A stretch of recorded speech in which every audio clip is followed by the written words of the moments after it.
Disculpe que le estamos llamando unos minutos más allá del tiempo previsto con usted, es que la agenda la tenemos un poco complicada, doctora.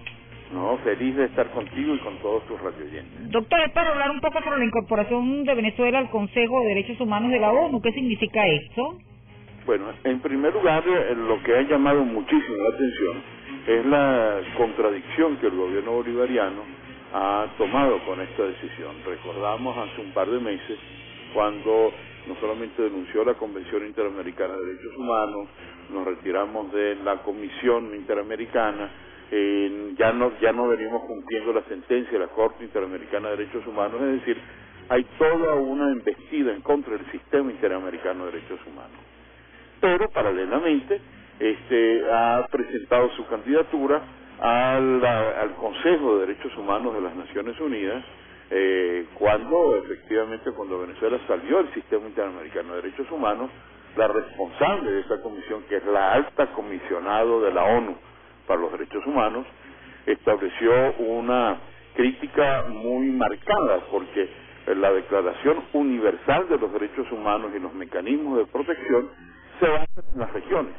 Tú no llegas a una visión universal si tú no fortaleces las regiones. Así, por ejemplo, en Europa el Consejo Europeo de Derechos Humanos, en África es la Carta de Derechos Humanos del África, y en América Latina es la Convención Interamericana. De manera que esa es una contradicción muy grande, en la cual es una posición de esas que permanentemente asume el gobierno. No hay una diplomacia de Estado serena y firme. En segundo lugar, las afirmaciones que el gobierno ha dado, que no son cercanas a la realidad. Es decir, no solamente el canciller Maduro, Jorge Valero, decía que con gran euforia que la designación del país en el Consejo de Derechos Humanos era demostración de que se están cumpliendo de manera escrupulosa, utilizó este término, con los derechos humanos en Venezuela. Bueno, eso no es así, porque los mecanismos de elección van por regiones. Habían 3 puestos en el Consejo de Derechos Humanos y había 3 candidatos. Uno era Venezuela, el otro era Brasil y el otro era Argentina, para sustituir ¿a quién? A Cuba, México y Uruguay. Venezuela sustituye a Cuba, pero eso no quiere decir que en Cuba se respetan los derechos humanos. Y la práctica en la ONU es no discutir. Lamentablemente no se aceptó hace 5 años cuando el secretario general de la ONU, Kofi Annan, propuso que los 46 miembros del Consejo fueron electos por una mayoría calificada de 2/3 partes, porque los países, algunos países como Siria, como Libia, como Bielorrusia, lo que querían era mantener allí, más que la defensa de los derechos humanos, el impedir que organizaciones no gubernamentales acudieran a denunciar las violaciones. De manera que eso de presentar esto como una especie de reconocimiento mundial a que en Venezuela se cumplen los derechos humanos no es cierto, porque hay una situación muy crítica a lo que ha significado la violación de los derechos, la existencia de presos políticos, de exiliados, el cierre de Radio Caracas Televisión, estaciones de radio, la muerte de Franklin Brito, etcétera, etcétera, que es muy conocida, hasta el punto de que esa situación que se da de manera sistemática.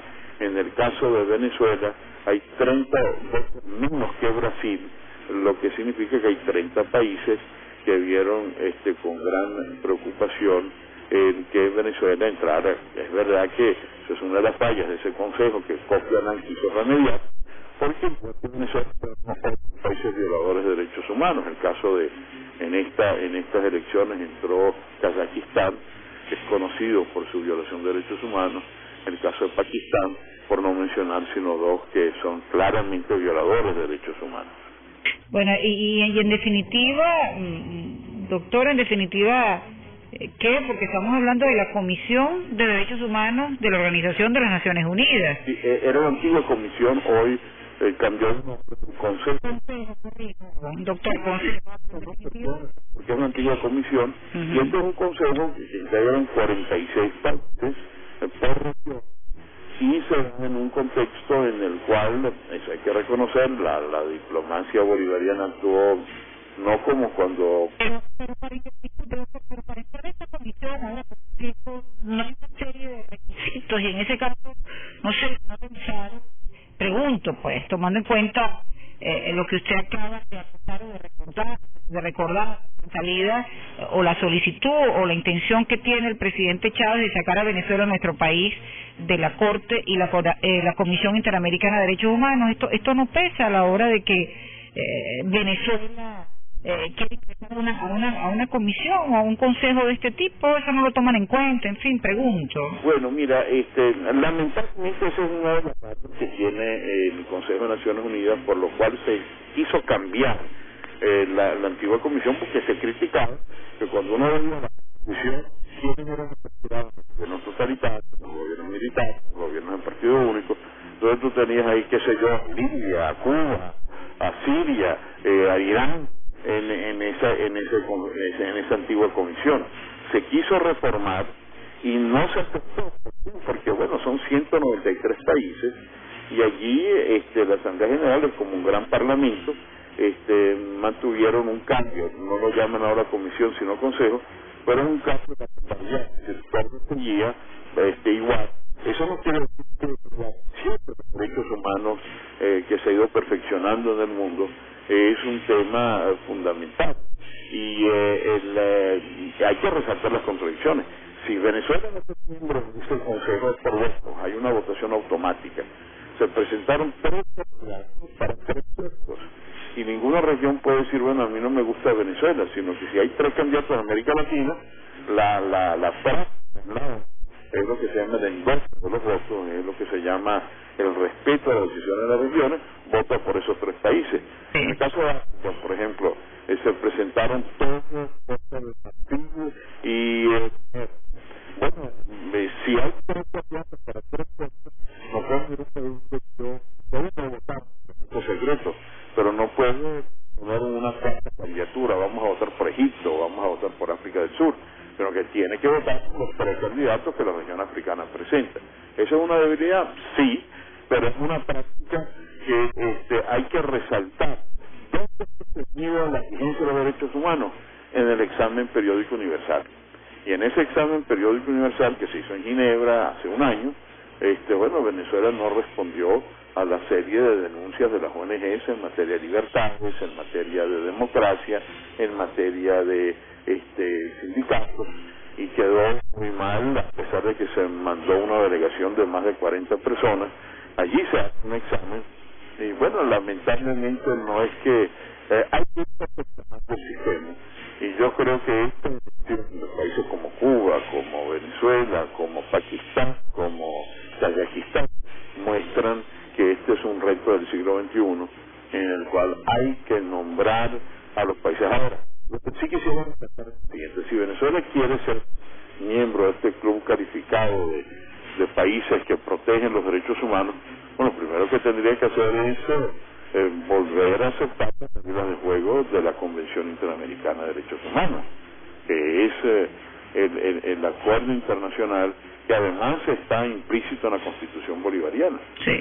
Que eso es un paso que tendría que dar, tendría que liberar a los presos políticos. Y así. Yo sé que va a ser muy válida, doctor, no es contradictorio. Me salgo de la Comisión y la Corte, pero ingreso al Consejo de Derechos Humanos de la ONU. Es totalmente contradictoria. Y hacia el tema de los presos políticos, le pregunto, en definitiva, ¿qué pudiera significar esto para nuestro país, para Venezuela, al interno o al interior de nuestro país?